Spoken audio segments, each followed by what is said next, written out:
mesma coisa. Não, não é. Uma coisa é eu pegar um suspeito A, quebrar todos os e-mails dessa pessoa e vou ter as comunicações das pessoas com esse determinado indivíduo. Outra coisa é eu abrir para um número indeterminado de pessoas que falaram com outras N Mas pessoas. é um indeterminado, determinável pela investigação. Eu gostaria que Vossa Excelência apontasse, porque essa é a importância da discussão, apontasse aonde estão sendo feitos abusos na prática pela polícia. Não estão sendo feitos. Até hoje não tem essa tese. Né? Não estão sendo feitos. Estamos discutindo isso hoje, a primeira vez. Ministro André, a espacialidade, Mas serão feitos. A espacialidade e a temporalidade não satisfazem Vossa Excelência como critério de controle? Não, o que satisfaz é a fundada suspeita. Fundada suspeita... E a proporcionalidade. Indeterminável, proporcionalidade, exaurimento de meios menos invasivos. Eu tenho que identificar uma pessoa. Porque você não vai quebrar o sigilo da pessoa numa de investigação, pelo assassinato. Qual é a diferença de raciocínio? Numa investigação, eu parto de um indivíduo para o todo. Eu estou querendo partir do todo para achar um indivíduo. Esse é o raciocínio que a gente precisa fazer. Ele pode vir buscar, tem 4 tabletes. Enfiar um no nariz, um na boca, um no ouvido e outro naquele outro orifício que ele deve saber. Diante do não acolhimento da minha parte ao segundo item da tese do ministro Alexandre, o enunciado passaria a ser agora, desse que hoje é o terceiro item, ter a seguinte redação: o compartilhamento ou acesso de dados pessoais ou outras informações eventualmente guardadas pelo provedor e que possam contribuir para a identificação do usuário ou do terminal somente é possibilitado quando demonstrada a proporcionalidade da medida, necessidade, adequação e proporcionalidade em sentido estrito, e b, a existência de razões prévias capazes de caracterizar fundada suspeita. Penso que essa nova redação, ela melhor endereça a preocupação que já havia sido externada pelo ministro Cristiano Zanin. Salvo engano, Vossa Excelência falou em proporcionalidade. Exatamente. Né? Com a qual eu, à época, também manifestei concordância com essa preocupação acerca da necessidade de se delimitar o universo de pessoas sobre as quais se possa recair a diligência a partir da indicação prévia de um elemento comum de suspeição. Esse é o traço que, a meu ver, se afigura capaz de justificar, em tese, a adoção da medida. Chegou ao conhecimento, a partir de memoriais que me foram trazidos pelo Google, por exemplo, de que alguns juízes, já no curso do julgamento, estavam adotando técnicas investigatórias também, ou autorizando medidas dessa natureza. Então, por exemplo, em casos de furtos, de roubos, autorizando averiguação na internet de pessoas indeterminadas, genérica, mas que teriam pesquisado algo correlacionado ao furto ou ao roubo correspondente. Aplicando as balizas, assim agora passo a análise do caso concreto. Ministro Andrade, permite só uma intervenção? Nessa linha que Vossa Excelência acaba de mencionar, me parece, até a partir de uma reflexão melhor, que seria importante registrar que só seria possível utilizar esse meio de investigação se não houver outro meio menos invasivo. Esse é um meio extremado. Então, acho que dentro da proporcionalidade que discutimos na última sessão, a inexistência de um meio menos invasivo também penso que seria um aspecto importante, assim como determinações geográficas e temporais de busca, que são outros critérios que poderiam ser também adotados para que não haja justamente essa pescaria probatória que Vossa Excelência se referiu. Eu estou, aproveitando a parte, eu estou preocupado com essa situação. Ano passado, mês de novembro, salvo engano, tive num congresso na Espanha só de processo penal, só com os catedráticos de processo penal. Fui convidado a falar e, sem citar o caso especificamente, eu problematizei essa circunstância. E como era um congresso muito restrito, cerca de 40 pessoas, mesmo os catedráticos com que estavam presentes viram isso como uma dificuldade, não conseguiram dar uma resposta, vamos dizer assim, num primeiro momento, porque com receio do escopo e da abrangência que uma medida dessa natureza pode ensejar. E lembrando que nós estamos decidindo, não um caso especificamente, nós estamos estabelecendo um padrão para toda a investigação em todo o país, tanto para a atuação das polícias, Ministério Público. Permite, ministro André? Por favor, ministro Alexandre. Essa é a minha preocupação também, porque, veja, nós não podemos pegar a patologia e estabelecer um padrão que vai atrapalhar as investigações importantes. Não, nós temos que tomar muito cuidado. Nós não podemos pegar um juiz, um caso de um juiz que excepcionalmente determina para a questão de furto, achar que isso é a regra e, em virtude disso, proibir ou dificultar tanto uma forma de investigação que hoje é usada no mundo todo para combate à pedofilia, pornografia infantil pela internet, sequestro. Não, me permite? Só para concluir, esse é o grande problema. Porque se nós começarmos a colocar isso, aquilo, pensando na patologia, pode dar pesca probatória. No caso concreto, se analisa se foi pesca probatória. Nós temos o caso, e esse é um dos casos, nós temos o caso que houve a necessidade de verificar quem consultou aquilo naquele momento para descobrir os assassinos da Marielle.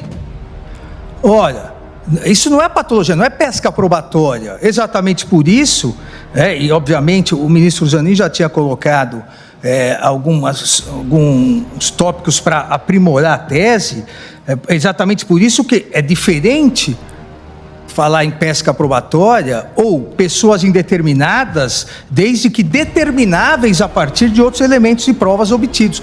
A minha grande preocupação, ministro André, já devolvo a palavra, a minha grande preocupação é ficar uma redação que vede pessoas indeterminadas, mesmo que determináveis. Nós tivemos recentemente, isso deu grande relevância, porque o juiz, na audiência de custódia, soltou os 3 sequestradores de 2 casais idosos. O tribunal rapidamente depois reverteu isso. Mas por que se chegou aos sequestradores? Exatamente quebrando esses conexão e registros e aplicativos numa área onde se chegou à investigação que poderiam estar lá, em cativeiro. Se quebrou de pessoas indeterminadas, mas determináveis naquela região a partir de uma investigação prévia. Obviamente, o que se chegar de pessoas que não tenham absolutamente nada com a investigação, deve ser afastado. Isso não é novidade, presidente, porque, e hoje se usa muito menos, nós sabemos, a interceptação telefônica, mas nós temos que transpor a experiência da interceptação telefônica para isso. Quando o juiz determinava uma interceptação telefônica do sujeito A, infelizmente ele estava também determinando a quebra do sigilo telefônico de B, C, D e E que ligavam para aquele A. E tudo que não tinha relação com o processo era retirado. Aqui é a mesma coisa. A minha única preocupação, ministro André, é exatamente isso. Nós vamos ou não manter a possibilidade de pessoas indeterminadas, desde que determináveis a partir de outros elementos de prova, porque se nós retirarmos essa possibilidade, nós vamos estar retirando um instrumento importantíssimo para a polícia investigar questões nas redes, repito, principalmente pedofilia, pornografia infantil e questões não nas redes, mas questão de extorsão mediante sequestro. Então, a minha grande preocupação é essa. Pessoas indeterminadas, mas determináveis pela investigação. Vossa Excelência concorda ou não? Porque me parece que Vossa Excelência retirou isso. Eu retirei o item 2 e estou... Sempre é controle judicial. Sim. Sempre com controle judicial. Sempre com determinação judicial. A grande questão eu preciso, à luz do meu entendimento, da existência de razões prévias e de fundada suspeita prévia. Qualquer medida, hoje, para eu abordar qualquer pessoa na rua, eu preciso de uma fundada suspeita. Aqui entendo as preocupações de Vossa Excelência e envolve uma questão até de um certo dilema, mas é a possibilidade de se abrir para pessoas indeterminadas sem que se tenha uma prévia suspeita dessa conduta, o que eu acho que há outras medidas invasivas mais pontuais, por exemplo, em casos de pedofilia.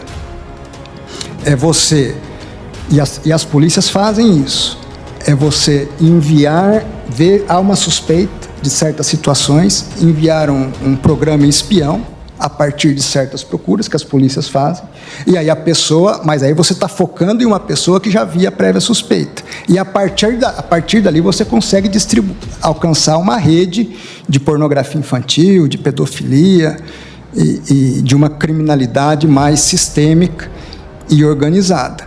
O outro ponto é eu abrir, na minha opinião, de uma forma ampla, a pessoas com conceitos abertos, indeterminadas, mas determináveis. São conceitos abertos. O conceito que nós temos no Código de Processo Penal é uma fundada suspeita. Se há uma fundada suspeita, o juiz autoriza em relação a essas pessoas. E, logicamente, que a partir dessa pessoa, outras quebras podem ser feitas. Ministro André, permite, mas o grande problema é que há a fundada suspeita de que naquela região, e há provas, estão os sequestradores. A polícia precisa desse meio de prova.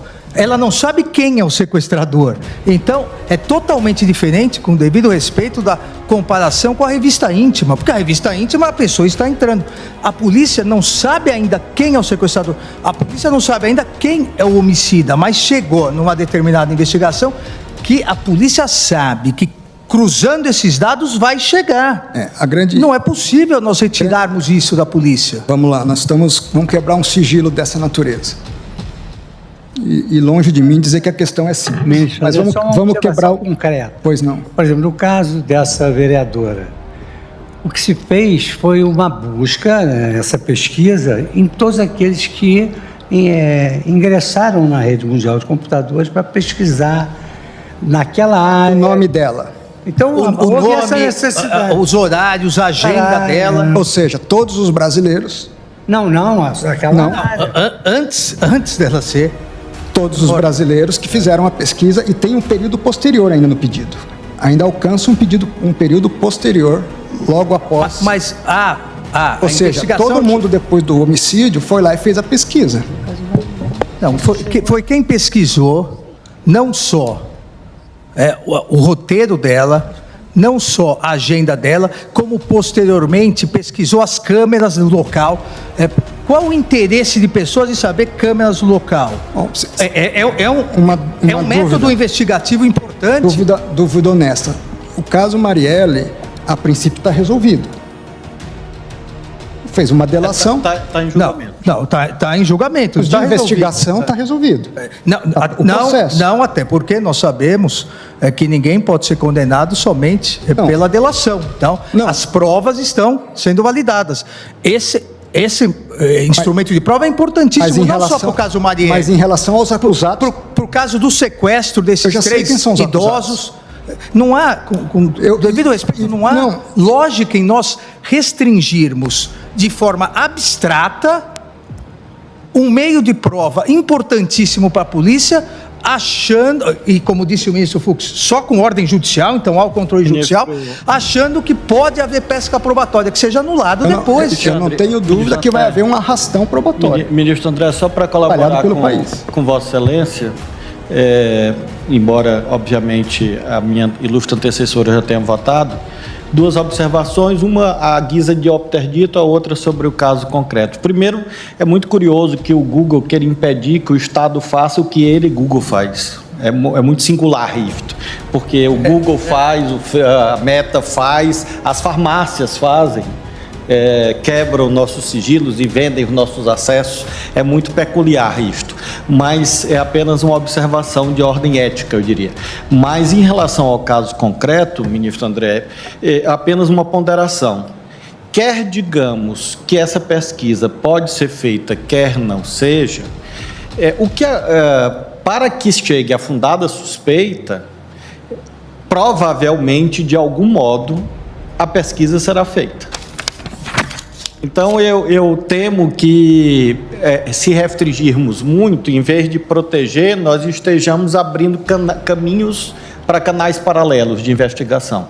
Porque quando você restringe muito a investigação, impede, ela acontece por meios paralelos. Alguém vai dizer, nesse caso, sem a colaboração do Google.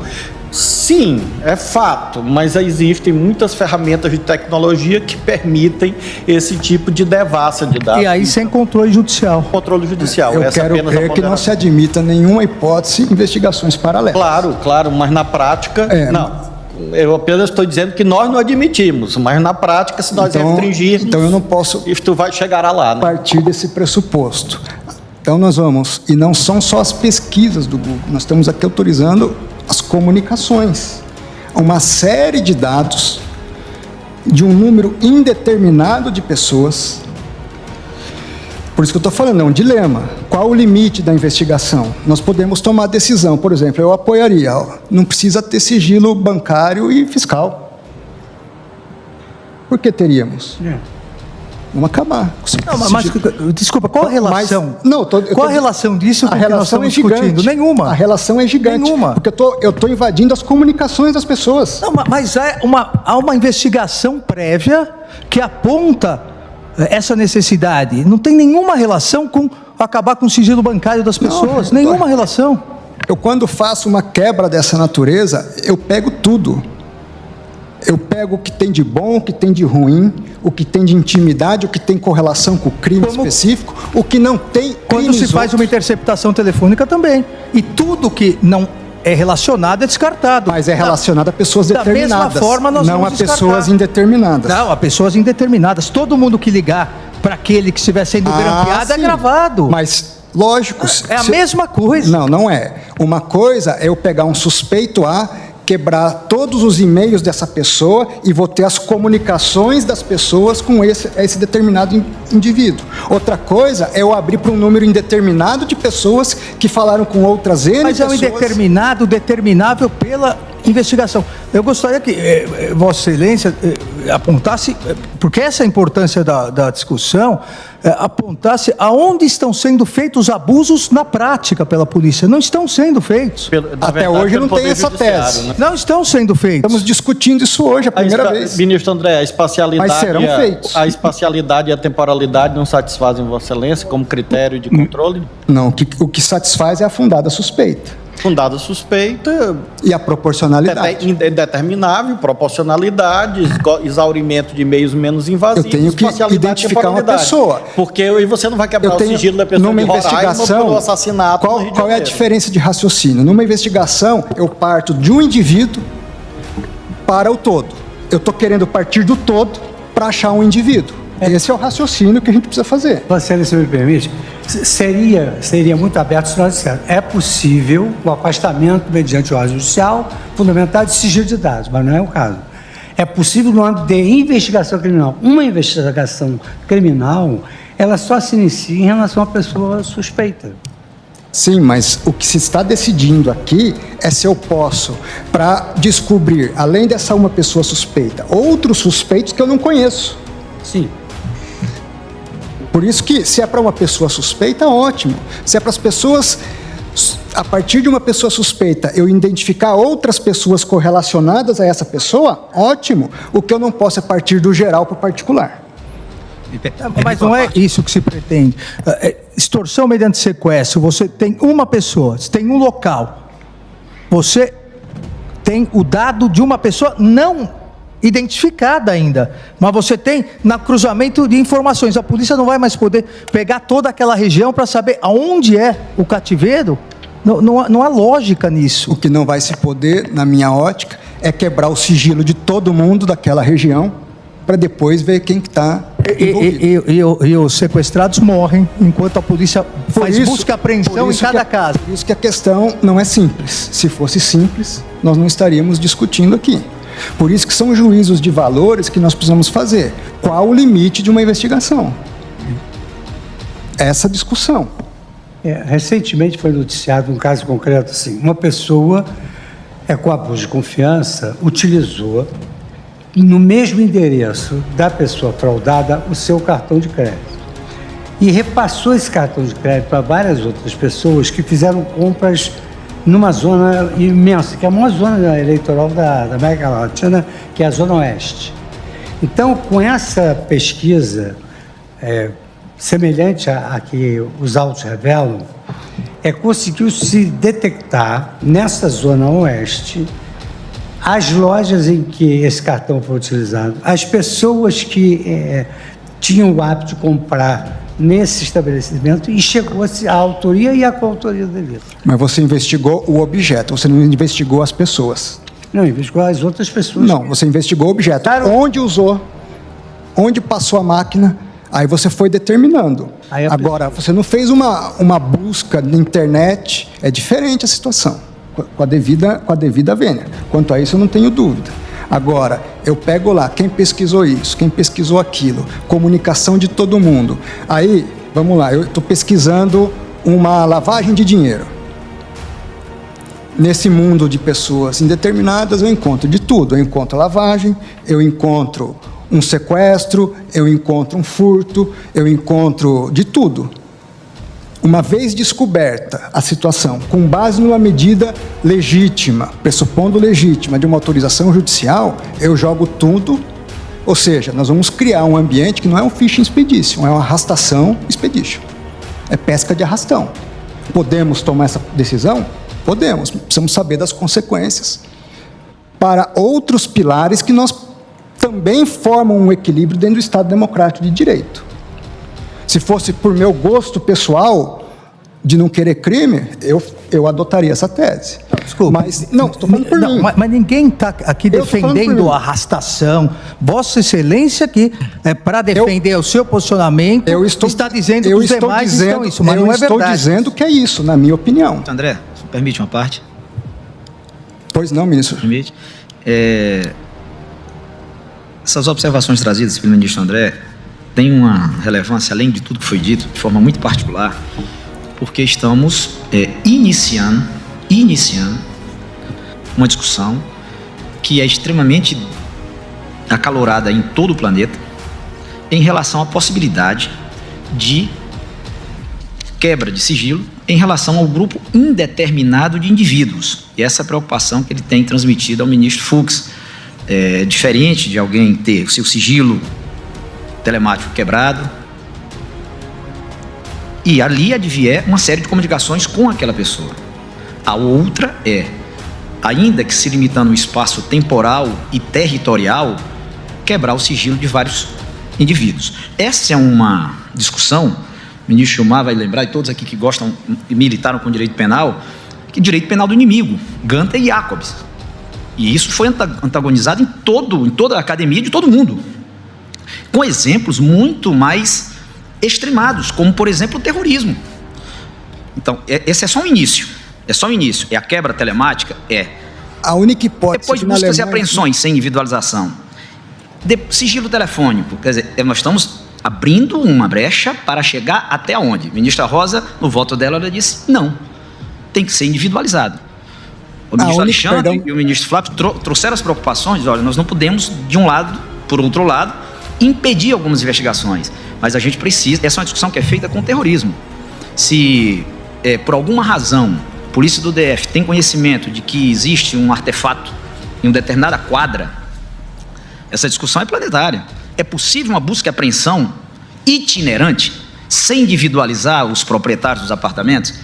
É possível uma quebra de sigilo utilizando aparelhamento para ouvir todas as pessoas da quadra ou da Asa Sul para localizar? Essa discussão não é fácil. Por isso que eu lembrei Jacobs. Isso é discutido no mundo todo. Então, eu só, antes de votar, eu só chamei a atenção para o que o ministro André falou, porque isso pode ser uma frecha e tem que ser muito bem calculada para não chegarmos a outros pontos que advirão. Aqui é telemática, tem telefônico, tem busca e apreensão. E o telefônico não é daquela forma. Hoje se pode buscar de uma quebra de conversas em toda uma região. De 30, 40, 300 pessoas. E até onde podemos ir? Então, é só para reflexão, que a gente deve ter algum tempo ainda para refletir. E desculpe a interrupção. Não, agradeço. Eu, finalizando, senhor presidente, eminentes ministros, no caso concreto, aplicando as balizas até aqui apontadas, à luz do caso concreto, eu acompanho a eminente ministra relatora, a ministra Rosa Weber, dando provimento ao recurso extraordinário para conceder a ordem mandamental e, em consequência, cassar o item 5 da decisão proferida em 27 de agosto de 2018 pelo juízo da 4ª Vara Criminal da Comarca do Rio de Janeiro, capital, facultando-se que outra seja proferida desde que observados os limites formais e materiais dos direitos fundamentais, a privacidade, a proteção de dados pessoais e ao devido processo legal, de acordo com as balizas que estabeleço no meu voto. Ou seja, tem que haver fundada suspeita prévia e essa proporcionalidade. Quando o ministro Zanin coloca não haver outros elementos menos invasivos, está coberto de razão. Por isso que, até na minha proposta de tese, eu especifico os 3 subprincípios da proporcionalidade, que é a necessidade, a adequação e a proporcionalidade em sentido estrito, porque nesses elementos eu tenho que ponderar haver um outro meio menos invasivo capaz de me dar aquele mesmo resultado. Excelência, me permite só... Pois não. Eu acho que temos diversos pontos de convergência, inclusive essa questão, né, da necessidade de haver uma suspeita. Mas essa técnica, ela se chama busca reversa por palavra-chave, justamente porque, a partir de determinadas palavras-chave, busca-se chegar à pessoa suspeita ou que tenha praticado eventualmente o crime. Então, eu acho muito difícil termos, desde logo, quem é a pessoa que fez aquela busca. Até porque a técnica se chama busca reversa. Então, eu concordo com Vossa Excelência em diversos pontos. Apenas diviso e acompanho a posição do ministro Alexandre sobre essa questão da indeterminabilidade, porque, usando essa técnica, desde que haja critérios proporcionais, ou seja, no caso concreto, a busca foi por palavras que tinham total conexão com o crime que se buscava elucidar. Era Marielle Franco, vereadora Marielle, agenda da vereadora Marielle, Casa das Pretas, Rua dos Inválidos. Então, e num período determinado também, referente à data ali próxima ao crime. Então, com esses elementos, eu acho que é possível verificar se há ou não proporcionalidade na medida que foi decretada. Permite-me, ministro Zanin, exatamente o que poderíamos complementar é que a autoridade policial, ao pleitear essa busca reversa, tem que fundamentar a necessidade, isso sim. Mas se nós não permitimos pessoas indeterminadas, mas determináveis por esses requisitos, esse meio de investigação acabou. O Brasil vai ser o único país do mundo que não vai usar esse meio de investigação. Não, onde se usa? Não, ao contrário. Acho que o país será o primeiro país do mundo a usar esse tipo de investigação com essa amplitude que nós estamos dando. Eu atesto isso. Na Alemanha, por exemplo, é só em caso de terrorismo. Por exemplo. Então, dizendo o seguinte, qual é a grande diferença, então, ministro Zanin, por exemplo, aproveitando a sua consideração? Eu entendo que o elemento determináveis tem que ser substituído por fundada suspeita.